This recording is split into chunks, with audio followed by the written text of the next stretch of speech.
अगला प्रश्न देखते हैं, भारत का राष्ट्रीय गीत जन गण किसने लिखा था? तो भारत का राष्ट्रीय गीत जन गण जो है इसके लेखक कौन है? तो सही उत्तर देगा ऑप्शन नंबर क्या हो जाएगा? तो 3 का हो जाएगा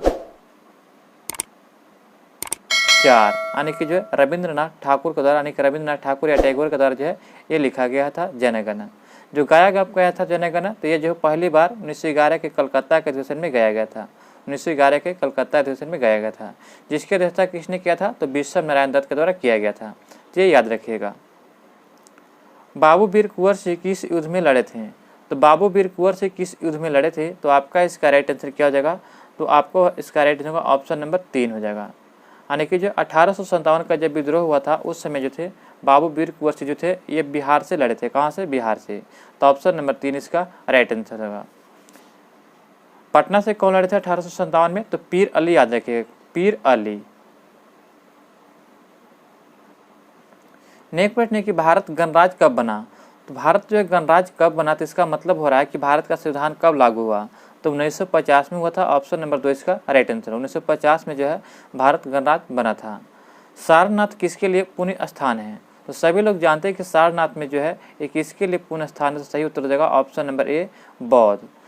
बौद्ध का इसका पुण्य स्थान है। तो ऑप्शन नंबर इसका राइट आंसर। बुद्ध ने जो सबसे पहले अपना उपदेश कहाँ दिया था? तो सारनाथ में दिए थे। बुद्ध का जन्म जो है कहाँ हुआ था? तो ये जो है 563 ईसा पूर्व जो है ये लुम्बिनी में हुआ था, नेपाल में। और मृत्यु कहाँ हुआ था? तो यूपी के कुशीनगर 483 में हुआ था। तो ये ध्यान रखिएगा। और भगवान बुद्ध के जो है ज्ञान की प्राप्ति कहाँ हुआ था? तो गया में हुआ था, निरंजना नदी के किनारे, बोध गया में। तो ये ध्यान रखिएगा। अगला प्रश्न दिया गया है कि गंगा नदी कहाँ नहीं बहती है? तो गंगा नदी जो कहाँ नहीं बहती है? तो पश्चिम बंगाल, उत्तर प्रदेश, बिहार, ये तीनों जगह बहती है। और जो उत्तर उड़ीसा में जो है गंगा नदी नहीं बहती है। पश्चिम बंगाल में क्या होती है? जाकर के बंगाल की खाड़ी में मिल जाती है। तो ऑप्शन नंबर 4 इसका सही उत्तर देगा। अगला प्रश्न दिया गया कि लद्दाख किस राज्य में स्थित है? तो लद्दाख जो है यह किस राज्य में स्थित है? तो लद्दाख हो जाएगा ऑप्शन नंबर 2, ये जम्मू कश्मीर का भाग है। लद्दाख जो है जम्मू कश्मीर में स्थित है। सोना किस राज्य में मिलता है?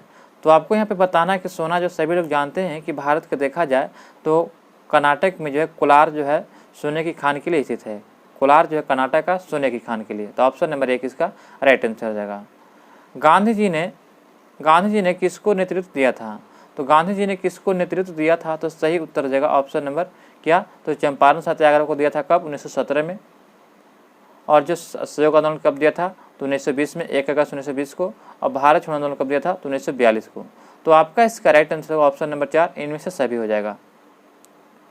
अगला प्रश्न दिया गया दोस्तों, प्रश्न दिया गया है कि भारत में कितने राज्य हैं? तो भारत में उस समय दिया गया था 1991-92 का प्रश्न दिया गया है। तो इस समय देखा जाए तो वर्तमान में भारत में जो है कुल 28 राज्य, कितने हैं? कुल 28 राज्य हैं और 8 केंद्र शासित प्रदेश हैं। तो ये याद रखिएगा। तो ऑप्शन नंबर क्या हो जाएगा? इनमें से कोई नहीं, एक गलत प्रश्न है, यानी कि उस समय का प्रश्न था, तो इसको याद करने की जरूरत नहीं है। अगला प्रश्न दिया गया है कि अशोक की राजधानी कहाँ थी? तो अशोक की राजधानी सभी लोग जानते हैं कि कहाँ थी। तो आपका इसका राइट आंसर होगा पाटलिपुत्र था, पाटलिपुत्र। अरुणाचल प्रदेश कहाँ स्थित है? तो 13 का आपका राइट आंसर होगा ऑप्शन नंबर 2, भारत के उत्तर पूर्व में स्थित है। भारत के जो उत्तर पूर्व स्थान देखा जाए तो ये जो है अरुणाचल प्रदेश का हिस्सा देखते हैं। तो ये जो अरुणाचल प्रदेश है, ये हिस्सा जो आपका अरुणाचल प्रदेश है ये भारत का, तो ये उत्तर पूर्व में पड़ जाता है। अगला प्रश्न देखते हैं कि गौतम बुद्ध का जन्म कहाँ हुआ था? तो अभी हमने पहले ही प्रश्न में बताया कि गौतम बुद्ध का जन्म जो है यह कहाँ हुआ था? तो कपिलवस्तु, यानी कि लुम्बिनी नामक स्थान पे हुआ था, कपिलवस्तु में। तो नेपाल के कपिलवस्तु, ऑप्शन नंबर 4 इसका राइट आंसर होगा। अगर इनको मृत्यु पूछा जाए तो कब हुआ था? तो ये जो है 483 ईसा पूर्व हुआ था, कुशीनगर में हुआ था, यूपी में। तो ये ध्यान रखिएगा। कोयला तथा लोहा कहाँ मिलता है? तो कोयला तथा लोहा देखा जाए तो कहाँ मिलता है? तो सही उत्तर हो जाएगा ऑप्शन नंबर 2, कोयला तथा लोहा जो कहाँ मिलता है? तो ऑप्शन नंबर 2 हो जाएगा बिहार में। क्योंकि बिहार यहाँ जो इसलिए दिया जाता है क्योंकि जो बिहार जो है झारखंड से कब अलग हुआ था? तो 2000 ईस्वी में। तो ये 2000 पहले का प्रश्न है, तो ये झारखंड इसका राइट आंसर होगा। तो इसका आंसर ये गलत दिया गया है। तो झारखंड में जो है लोहा और कोयला दोनों मिलता है, उसमें बिहार का उसमें शामिल था झारखंड, इसीलिए बिहार आंसर इसका था। भारत पाकिस्तान युद्ध कब घटित हुआ था? तो भारत पाकिस्तान युद्ध देखा जाए तो कब घटित हुआ था? तो सही उत्तर देगा 16 के ऑप्शन नंबर इनमें से सभी वर्षों में। 1948 में भी हुआ था, और जो है 1965 में भी हुआ था भारत पाक युद्ध, 1971 में भी हुआ था भारत पाक युद्ध। ऑप्शन नंबर 4 इसका राइट आंसर देगा। शेख हसीना क्या करती है? तो शेख हसीना क्या करती है, तो ये बताना है कि ये कौन थी। तो आपका इसका सही उत्तर हो जाएगा ऑप्शन नंबर 4। ये जो थी देश की एक शासक करती थी। शेख हसीना क्या थी? तो एक देश के पर शासन करती थी। ऑप्शन नंबर 4 इसका राइट आंसर हो जाएगा। पोखरण किस लिए प्रख्यात था? तो सभी लोग जानते हैं दोस्तों कि पोखरण जो है यह परमाणु या अणु विस्फोटन के लिए प्रसिद्ध है। ऑप्शन नंबर 3 इसका राइट आंसर हो जाएगा। कोफी अन्नान कौन है? तो कोफी अन्नान देखा जाए तो उस समय का करेंट अफेयर था, तो इसको याद करने की ज़रूरत नहीं है। आपको बता दूं कि राष्ट्र संघ के सेक्रेटरी जनरल थे उस समय, तो इसको याद करने की ज़रूरत नहीं है। कौन राज्य मधुबनी कला के लिए विख्यात है? तो सभी लोग परिचित हैं कि मधुबनी कला कहाँ से है, तो एक जिला भी है मधुबनी, तो सभी लोग जान गए कि ये जो कहाँ से हो जाएगा, तो बिहार से। ऑप्शन नंबर 1 इसका राइट आंसर हो जाएगा। तमिल समस्या किस देश में है? तो तमिल समस्या देखा जाए तो सही उत्तर हो जाएगा ऑप्शन नंबर कहाँ, तो तमिल समस्या पूछा गया है, तो ऑप्शन नंबर 3 होगा श्रीलंका में। ऑप्शन नंबर जो है 3 इसका राइट आंसर, श्रीलंका में तमिल समस्या है। हिटलर किस देश के थे? तो हिटलर जो एक व्यक्ति थे जो किस देश के थे, तो आपका इसका राइट आंसर होगा ऑप्शन नंबर 2 जर्मनी के। ये हिटलर थे कहाँ के? जर्मनी के। दक्षिणी ध्रुव क्या है? तो दक्षिणी ध्रुव पूछा जा रहा तो क्या है? तो सभी लोग जानते हैं कि दक्षिणी ध्रुव यह एक प्रकार क्या है, तो महादेश है, यानी कि क्या है? महादेश। तो ये ध्यान रखिएगा। कालिदास ने क्या लिखा था? तो कालिदास के द्वारा देखा जाए तो अभिज्ञान शकुंतलम जो है ये कालिदास के द्वारा, अभिज्ञान शकुंतलम जो है कालिदास के द्वारा लिखा गया, तो ये याद रखिएगा।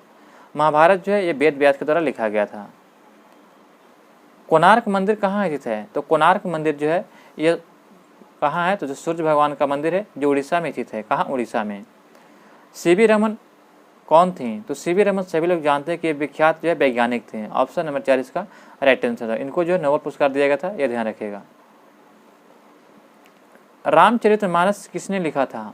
तो रामचरितमानस लिखा था किसने? तो सही उत्तर देगा ऑप्शन नंबर 1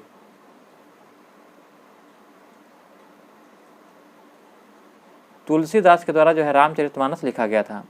राजगीर कहाँ है? तो सभी लोग जानते हैं कि राजगीर जो है आप लोग परिचित होंगे, अगर बिहार से होंगे तो ये बिहार में स्थित है। बिहार में राजगीर स्थित है। ज्ञानपीठ पुरस्कार किस लिए दिया जाता है? तो ज्ञानपीठ पुरस्कार जो है दिया जाता है किस लिए? तो साहित्य के क्षेत्र में अच्छे काम करने के लिए। ऑप्शन नंबर 1 इसका राइट आंसर हो जाएगा।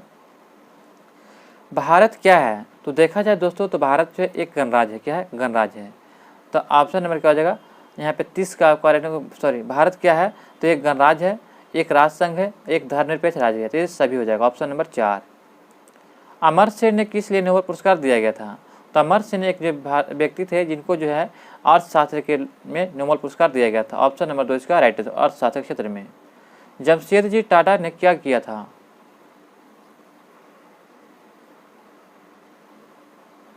तो जमशेदजी टाटा ने भारतीय उद्योग को प्रोत्साहित किया था। ऑप्शन नंबर 1 इसका राइट आंसर हो जाएगा। हज करने के लिए मुस्लिम कहाँ जाते थे? तो हज करने के लिए सभी लोग जानते हैं कि हज करने के लिए कहाँ जाते हैं, तो ये हो जाएगा मक्का मदीना। ऑप्शन नंबर 2 हो जाएगा, मक्का जाते हैं। ओडिसी क्या है? तो ओडिसी देखा जाए तो एक जो है क्या है, तो लोक नृत्य है, यानी कि 4 क्या इसका 34 का हो जाएगा ऑप्शन नंबर 4 नृत्य कला ओडिसी है। देखा जाए तो भारत में 8 शास्त्रीय नृत्य है। कितने? 8 शास्त्रीय नृत्य हैं। कौन कौन है? तो कुचिपुड़ी हो जाएगा, कथकली और कुचिपुड़ी, कथकली, मोहिनीअट्टम, ओडिसी, मणिपुरी, भरतनाट्यम, कथक, इस प्रकार से जो है 8 शास्त्रीय नृत्य हैं। अगला प्रश्न देखते हैं कि संथाल लोग कहाँ रहते थे? तो संथाल लोग देखा जाए तो ये कहाँ रहते थे? तो ऑप्शन नंबर जाएगा 4 उड़ीसा में भी, बिहार में भी, पश्चिम बंगाल में, इन सभी स्थानों पर रहते थे। ये उस समय का प्रश्न दिया गया है। विश्वनाथ आनंद क्या खेलते हैं? तो विश्वनाथ आनंद जो खिलाड़ी थे जो कौन सा खेल खेलते हैं? तो सही उत्तर देगा ऑप्शन नंबर 1 शतरंज के खिलाड़ी हैं। पंडित रविशंकर कौन थे? तो पंडित रविशंकर जो थे ये एक विख्यात सितार वादक थे। विख्यात सितार वादक जो पंडित रविशंकर थे। बिरसा मुंडा कौन थे? तो बिरसा मुंडा सभी लोग जानते हैं कि यह क्या थे, तो जनजातीय विद्रोही थे। ऑप्शन नंबर 38 का क्या हो जाएगा? 2। ये जो है झारखंड के जनजातीय विद्रोही थे। ऑप्शन नंबर 2 इसका राइट आंसर हो जाएगा। तो इस समय झारखंड में चला गया है। भारत ने क्रिकेट विश्व कप कब जीता था? तो भारत के द्वारा क्रिकेट विश्व कप जो है यह 1983 में जीता गया था। ऑप्शन नंबर 3 इसका राइट आंसर हो जाएगा। अर्जुन पुरस्कार किस लिए दिया जाता है? तो अर्जुन पुरस्कार देखा जाए तो यह किस लिए दिया जाता है? तो सभी लोग जानते हैं कि यह खेल कूद में दिया जाता है। किस लिए? खेल कूद में। तो ऑप्शन नंबर 1 इसका राइट आंसर देगा। सिनेमा के क्षेत्र में दादा फाल्के पुरस्कार दिया जाता है। अगला प्रश्न दिया गया कि पंचवर्षीय योजना किससे संबंधित है। तो पंचवर्षीय योजना देखा जाए तो किससे संबंधित है दोस्तों, तो सही उत्तर देगा ऑप्शन नंबर 1, भारतीय अर्थव्यवस्था से पंचवर्षीय योजना संबंधित है। पंचवर्षीय योजना कहाँ से लिया गया था, तो ध्यान रखिएगा ये रूस से लिया गया था। कहाँ से, रूस से। मलयालम भाषा ज़्यादातर कहाँ बोली जाती है, तो मलयालम भाषा ज़्यादातर देखा जाए तो केरल में बोली जाती है। कहाँ पे, केरल में। संतोष ट्रॉफी किस लिए दी जाती है, तो संतोष ट्रॉफी जो ये दिया जाता है किस लिए, तो फुटबॉल खेल के लिए। फुटबॉल खेल के लिए संतोष ट्रॉफी दिया जाता है। कम्युनिस्ट पार्टी कहाँ शासन करती है, तो कम्युनिस्ट पार्टी जो कहाँ शासन करती है, तो सही उत्तर देगा पश्चिम बंगाल में। उस समय जो था करेंट अफेयर था, तो ये याद रखिएगा। तो आज इसको याद करने की जरूरत नहीं है, क्योंकि आज जो है पश्चिम बंगाल किसका शासन है, तो ममता बनर्जी का है। अगला प्रश्न देखते हैं कि हाल ही में 1998 में संयुक्त राज्य अमेरिका में कहाँ बमबारी हुआ था, तो सही उत्तर देगा ऑप्शन नंबर 2, यूगोस्लाविया में। यूगोस्लाविया में जो है संयुक्त राज्य अमेरिका में 1998 में बमबारी किया गया था। कुतुब मीनार कहाँ स्थित है, तो कुतुब मीनार जो है सभी लोग जानते हैं कि यह दिल्ली में स्थित है। बनवाया था किसने, तो शुरुआत किया था कुतुबुद्दीन ऐबक ने, ऐसा पूरा करवाया था इल्तुतमिश ने। क्योंकि जो है कुतुबुद्दीन ऐबक को जो है 1206 में मृत्यु हो गया था, इसलिए जो है कुतुब मीनार पूरा नहीं हुआ था, इसलिए पूरा करवाया था इल्तुतमिश ने, उसके दामाद ने। सद्दाम हुसैन कहाँ शासन करते थे, तो उस समय का करेंट अफेयर था कि सद्दाम हुसैन कहाँ शासन करते थे। इसको याद करने की जरूरत नहीं है, आपको बता दो कि इराक में शासन करते थे। चंडीगढ़ कहाँ है, तो चंडीगढ़ कहाँ है, तो सही उत्तर देगा 48 के 1 हो जाएगा। ये हरियाणा में के पास है चंडीगढ़। चंडीगढ़ एक केंद्र शासित प्रदेश भी है। नालंदा क्या था, तो नालंदा के बारे में देखा जाए तो क्या था, तो सही उत्तर देगा 49 के क्या हो जाएगा, तो 3 हो जाएगा। एक यहाँ पे विश्वविद्यालय था जिसकी स्थापना किसने किया था, कुमार गुप्त ने। खालसा किस धर्म से संबंधित है, तो खालसा जो एक प्रकार का धर्म है जो सिख धर्म से संबंधित है। खालसा जो है सिख धर्म से संबंधित है, तो ऑप्शन नंबर 1 का राइट आंसर होगा। सिख धर्म के संस्थापक देखा जाए तो किसको कहते हैं, तो गुरु नानक देव का। इनका जन्म कब हुआ था, तो 1469 में जो गुरु नानक देव का जन्म हुआ था।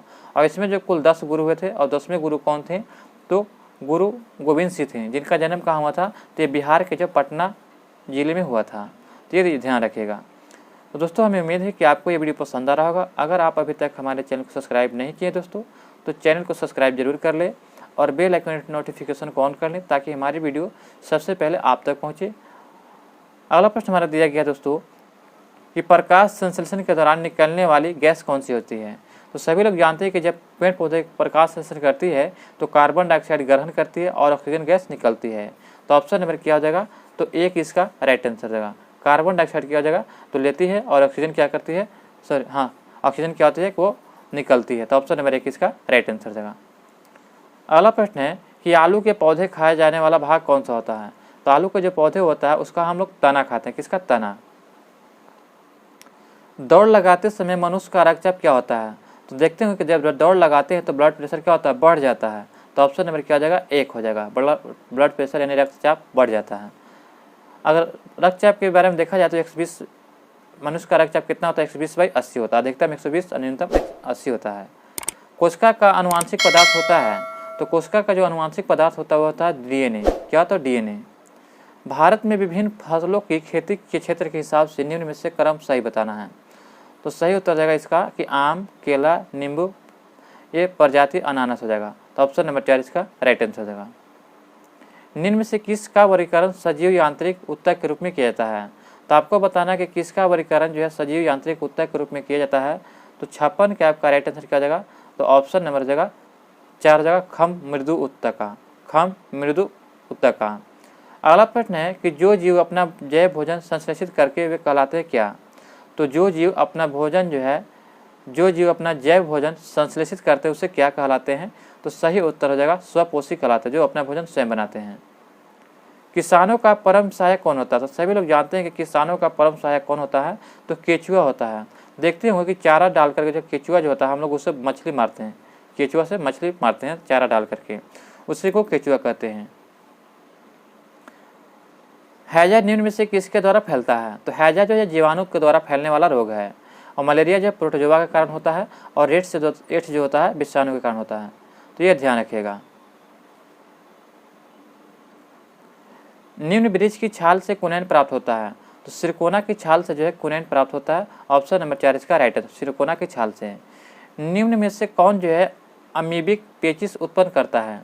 तो अमीबिक पेचिस उत्पन्न करता है तो यह उत्पन्न करता है एंट अमीबा हिस्टोलिका। एंट अमीबा हिस्टोलिका जो है यह अमीबिक पेचिस उत्पन्न करता है। तो ऑप्शन नंबर 2 इसका राइट आंसर हो जाएगा। नेक्स्ट प्रश्न दिया गया दोस्तों कि निम्न में से कौन जो है बच्चों को जन्म देते हैं? तो आपको यहाँ बताना कि बच्चे को जन्म देने वाला कौन है। तो मेढक तो नहीं देगा, छिपकली, नाग। तो यहाँ पे आपका राइट आंसर क्या जाएगा? तो 62 का हो जाएगा ऑप्शन नंबर 1। सशक जो है जो बच्चे को जन्म देता है, सशक। सबसे ऊंचा सजीव वृक्ष है? तो सबसे ऊंचा सजीव वृक्ष सभी लोग जानते हैं कि कौन हो जाएगा? यूकोलिप्टस। ऑप्शन नंबर 1 इसका राइट आंसर होगा। इंसुलिन स्राव की कमी से निम्न में से रोग होता है? तो इंसुलिन के स्राव से कमी से कौन सा रोग होता है? तो सभी लोग जानते हैं कि मधुमेह रोग जो होता है ये इंसुलिन के स्राव से होता है, यानी कि कमी से होता है। निम्न में से कौन सा प्राणी अब भारत में लुप्त हो चुका है? तो देखा जाए तो भारत में लुप्त हो चुका है, तो सही उत्तर देगा ऑप्शन नंबर 1।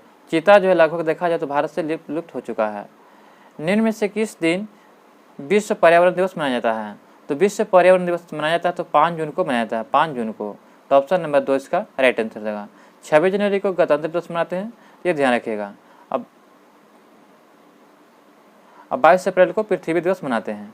अगला प्रश्न देखते हैं कि भारत में विज्ञान दिवस 28 फरवरी को मनाया जाता है किस लिए? तो यह मनाया जाता है किस लिए? तो देखा जाए तो आपका सही उत्तर देगा कि इस दिन जो चंद्रशेखर आम्बेडकर रमन का जन्म हुआ था। ऑप्शन नंबर जो है 2 इसका राइट आंसर देगा। अगला प्रश्न दिया गया दोस्तों कि मनुष्य की त्वचा सूर्य के प्रकाश से निम्न में से कौन सा विटामिन बनाती है? तो विटामिन डी जो है यह सूर्य के प्रकाश से मिलती है। विटामिन डी इसे क्या कहते हैं? तो कैल्सीफेरॉल कहते हैं। और विटामिन B12 को जो साइनोकोबालामिन कहते हैं। और विटामिन सी को एस्कॉर्बिक एसिड कहते हैं, एस्कॉर्बिक एसिड। दोस्तों कमेंट में बताइएगा कि विटामिन के को रासायनिक नाम क्या है। तो आप हमें कमेंट में बताइएगा कि विटामिन के का रासायनिक नाम क्या है। हमें उम्मीद है कि आप लोग जानते होंगे, बताइएगा। अगला प्रश्न है कि एक अणु में 9 इलेक्ट्रॉन और 9 प्रोटॉन और 10 न्यूट्रॉन है, तो उसकी द्रव्यमान संख्या क्या होगी? तो द्रव्यमान संख्या निकालने के लिए जो होता है कि प्रोटॉन की संख्या प्लस न्यूट्रॉन की संख्या के योग को जो द्रव्यमान संख्या कहते हैं। तो प्रोटॉन कितना हो जाएगा? तो 9, और जो न्यूट्रॉन कितना है? तो 10। तो 10 और कितना हो गया? 19। तो ऑप्शन नंबर 3 इसका राइट आंसर होगा। द्रव्यमान संख्या निकालने के लिए प्रोटॉन तथा न्यूट्रॉन की संख्या को जोड़ दीजिए, आपको द्रव्यमान संख्या निकल जाएगा। एक अणु के न्यूक्लिक में हो सकते कितने? तो एक अणु के न्यूक्लिक में क्या होते हैं? तो सही उत्तर हो जाएगा कि न्यूक्लिक में जानते हैं कि एक अणु का जो न्यूक्लिक होता है उसमें क्या क्या होते हैं? तो प्रोटॉन और न्यूट्रॉन होते हैं, प्रोटॉन और न्यूट्रॉन, यानी कि जो है प्रोटॉन और न्यूट्रॉन, यानी कि 1 और 2 दोनों हो जाएगा। नाभिक में क्या होते हैं? प्रोटॉन और प्लस न्यूट्रॉन होते हैं। और इलेक्ट्रॉन क्या होता है कि उसके चारों ओर जो है चक्कर लगाते रहता है, ये याद रखिएगा। जब एक लाल फूल को हरे कांच में देखा जाए तो वह प्रतीत होता है। पूछा जा रहा है कि जब एक लाल फूल को हरे कांच में देखा जाएगा तो कैसा प्रतीत होगा? तो आपका इसका सही उत्तर हो जाएगा ऑप्शन नंबर 4, काला दिखाई देगा। क्या? काला। क्योंकि जब लाल फूल को हरे कांच में देखेंगे तो क्या होगा? काला दिखाई देगा, ये ध्यान रखिएगा। ऑप्शन नंबर 4 इसका राइट आंसर हो जाएगा। काला विवर नामक इसलिए दिया जाता है कि, तो काला विवर किस लिए दिया जाता है? तो सही उत्तर हो जाएगा इसका जो गुरुत्व इतना अधिक होता है कि वह प्रकाश तक को अंतरिक्ष प्रसारित होने से रोक सकता है, इसीलिए जो है काला विवर नाम इसलिए दिया जाता है। तो ऑप्शन नंबर क्या हो जाएगा? 3। सूर्य में कौन सा तत्व सर्वाधिक मात्रा में रहता है? तो सभी लोग जानते हैं कि सूर्य में जो हाइड्रोजन होता है सबसे सर्वाधिक मात्रा में, लगभग जो कितना, तो 71 से 72% होता है, 70% 71% जो हाइड्रोजन होता है, तो ये ध्यान रखिएगा। उसके बाद हीलियम होता है, याद रखिएगा। अगला प्रश्न देखते हैं कि यदि वायुमंडल न होता तो धरती सतह का औसत तापमान क्या होता है? तो इसका औसत तापमान देखा जाए तो क्या हो जाएगा? तो ऑप्शन नंबर 2 हो जाएगा, अधिक हो जाता। Option number 2। निम्न प्रकार के विकिरण से अधिकतम तरंगदैर्घ्य का चयन करें। तो निम्न प्रकार के विकिरण से अधिकतम तरंगदैर्घ्य का चयन करें, तो दोस्तों सही उत्तर हो जाएगा ऑप्शन नंबर 1, लाल प्रकाश का तरंगदैर्घ्य सबसे अधिकतम होता है, जबकि बैगनी का जो प्रकाश का तरंगदैर्घ्य सबसे कम होता है और लाल का सबसे अधिकतम होता है। क्योंकि जो है लाल जो है ये बहुत दूर दूर डेग लेके चलता है, लेकिन बैगनी क्या होता है कि ज़्यादा जो है यानी कि इस प्रकार से चलता है, तो ये ज़्यादा बार टकराता है, और लाल क्या होता है? कम बार टकराता है, तो इसीलिए जो है ज़्यादा दूर तक जाता है। नेक्स्ट प्रश्न दिया गया दोस्तों, हमें उम्मीद है कि आपको ये वीडियो पसंद आ रहा होगा दोस्तों। तो वीडियो को लाइक करना और चैनल को सब्सक्राइब नए हैं तो चैनल को सब्सक्राइब करना ना भूलिएगा, और बेल आइकन नोटिफिकेशन को जरूर दबा लीजिएगा। अगला प्रश्न दिया गया है यहाँ पे जो है कि 12 मीटर लंबी और 12 किलोग्राम भार वाले एक समान छड़ को इसके केंद्र में धुराग्रस्त किया गया है। एक सिरे से 3 मीटर दूरी पर 10 किलोग्राम का भार डाला गया है, तो संतुलन बनाए रखने के लिए दूसरे सिरे पर कितना भार डालना चाहिए? तो 77 के इसका ऑप्शन देखा जाए तो एक हो जाएगा 5 किलोग्राम। अगला प्रश्न दिया गया है कि ब्राउनी गति का निम्नलिखित में से कौन सा कथन निर्देशित करता है? तो यह हो जाएगा द्रव में सूक्ष्म कणों को आच्छादित की जाती है। द्रव में सूक्ष्म कणों को आच्छादित की जाती है ब्राउनी गति में। निम्न में से कौन सही नहीं है? तो यहाँ बताना है कि निम्न में से कौन सही नहीं है। तो लाउड स्पीकर विद्युत ऊर्जा को ध्वनि ऊर्जा में बदलता है। लाउड स्पीकर जो है विद्युत ऊर्जा को ध्वनि ऊर्जा में बदलता है, तो ये गलत दिया गया है।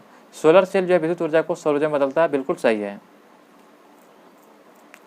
सही यहाँ पे दिया गया है कि सही नहीं है दोस्तों, सही ठीक है, सही नहीं है। तो सोलर सेल जो होता है ये सौर ऊर्जा को, किसको? सौर ऊर्जा को विद्युत ऊर्जा में बदलता है, सौर ऊर्जा को विद्युत ऊर्जा में। और लाउड स्पीकर क्या होता है कि ध्वनि ऊर्जा को विद्युत ऊर्जा में। जैसे कि लाउड स्पीकर कहने का मतलब होता है कि हम लोग जब बोलते हैं कोई बात को तो ध्वनि में परिवर्तन करके जो है वह दूसरे तक आवाज़ पहुँचाता है लाउड स्पीकर। और सितार जो होता है यांत्रिक को ध्वनि में बदलता है। सितार क्या है? एक यांत्रिक है जो उसको जो बजाते हैं तो ध्वनि में बदल देता है। मोमबत्ती जो है रासायनिक ऊर्जा को विद्युत ऊर्जा में। मोमबत्ती एक रासायनिक है, लेकिन जब वो जलता है तो विद्युत ऊर्जा में यानी कि प्रकाश देता है, यानी कि विद्युत ऊर्जा में। मोमबत्ती रासायनिक ऊर्जा को विद्युत ऊर्जा दिया जा रहा है, तो दोस्तों यहाँ पे विद्युत ऊर्जा का जगह अगर प्रकाश होता तो ठीक रहता, ये ध्यान रखिएगा। अगला प्रश्न है कि बीटा किरणें वास्तव में होती है। तो बीटा किरणें वास्तव में देखा जाए तो रेडियोधर्मी न्यूक्लियस द्वारा उत्सर्जित इलेक्ट्रॉन होता है। रेडियोधर्मी न्यूक्लियस द्वारा उत्सर्जित इलेक्ट्रॉन जो है ये बीटा किरणें वास्तव में होता है। निम्न में सबसे अधिकतम लचकदार पदार्थ है। तो लचकदार पदार्थ कौन हो जाएगा? तो ऑप्शन नंबर जाएगा 4। इस्पात जो है सबसे लचीला पदार्थ होता है, रबड़ से भी ज़्यादा। निम्नलिखित में से कौन केवल एक तत्व से निर्मित है? तो एक तत्व से निर्मित है, तो सही उत्तर जाएगा हीरा।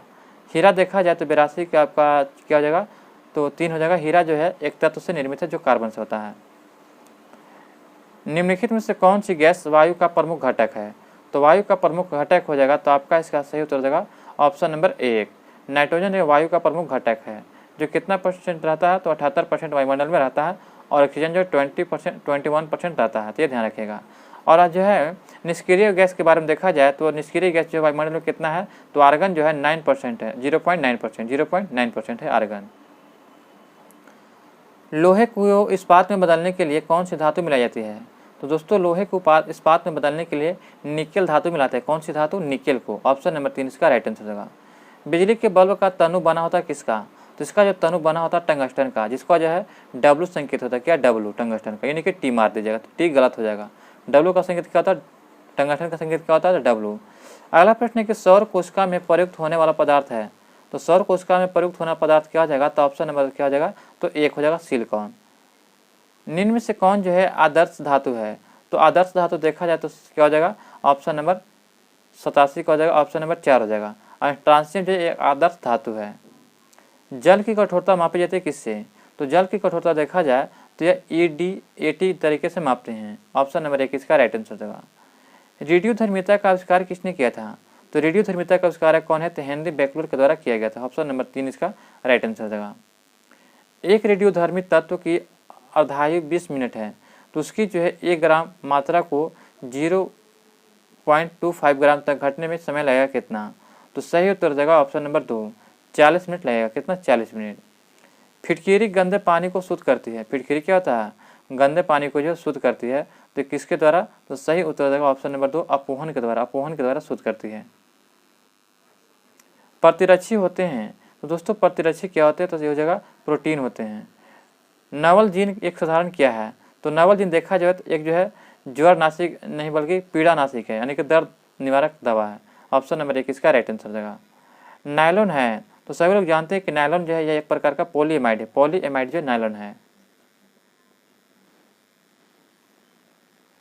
आगे प्रश्न दिया गया है कि कोशिकाओं में ऊर्जा संचित रहती है। तो कोशिकाओं में ऊर्जा किस रूप में संचित रहती है? तो सभी लोग जानते हैं कि कोशिकाओं में जो ऊर्जा होती है यह ATP के रूप में संचित रहती है, ATP के रूप में। अगला प्रश्न, एक घर में लगे 2 बल्ब में से एक दूसरे से तेज रोशनी देता है, दोनों में से किसका प्रतिरोध कम होगा? तो प्रतिरोध कम किसका होगा? तो जो बल्ब जो है ज़्यादा चमकीला होगा वो सबसे ज़्यादा प्रतिरोध का होगा, यानी कि जो है ऑप्शन नंबर 2 इसका राइट आंसर हो जाएगा। जो बल्ब जो ज़्यादा चमकीला होगा उसका प्रतिरोध अधिक हो जाएगा। नेक्स्ट प्रश्न है कि एक ऊंची क्षमता वाली बिजली की तार पर एक पक्षी बैठा हुआ है, एक ऊंची जो है क्षमता वाली बिजली के तार पर पक्षी क्या है, बैठा हुआ है, तो क्या होगा, तो वह अप्रभावित रहेगा क्योंकि उसके पैर में करंट नहीं मारेगा। आला प्रश्न है कि अस्थायी चुंबक बनाने के लिए उपयुक्त धातु होता है, तो सही उत्तर जाएगा ऑप्शन नंबर 3, इस्पात का प्रयोग जो है अस्थायी चुंबक बनाने के लिए करते हैं। अस्थायी माने होता है कि परमानेंट के लिए, बन गया चुंबक। अगला प्रश्न है कि परिणाम मित्र, यहाँ पे दिएगा दोस्तों हाँ, तो इसका सही है। अगला दिया कि परिणाम मित्रों का प्रयोग किया जाता है, तो परिणाम मित्रों का प्रयोग किसमें करते हैं, तो केवल डीसी परिपथ में। परिणाम मित्र का प्रयोग किसमें करते हैं, केवल डीसी परिपथ में। परिणाम मित्र का मतलब क्या होता है, तो आपको बता दो कि कंडेंसर होता है। जब आप लोग पंखा में देखते होंगे कंडेंसर लगा हुआ होता है, वह केवल जो है यहाँ परिणाम मित्रों का प्रयोग होता है, तो परिणाम मित्रों का प्रयोग किसमें, डीसी परिपथ में। सॉरी फ्रेंड, ये दूसरा दिया गया है, वो तो संधारित्र होता है कंडेंसर। कंडेंसर को संधारित करता है जो केवल किस में होता है, तो एसी में होता है। यहाँ पे जो परिणाम मित्र दिया गया तो इसे किस में हो जाएगा, तो डीसी में हो जाएगा, तो ये ध्यान रखिएगा।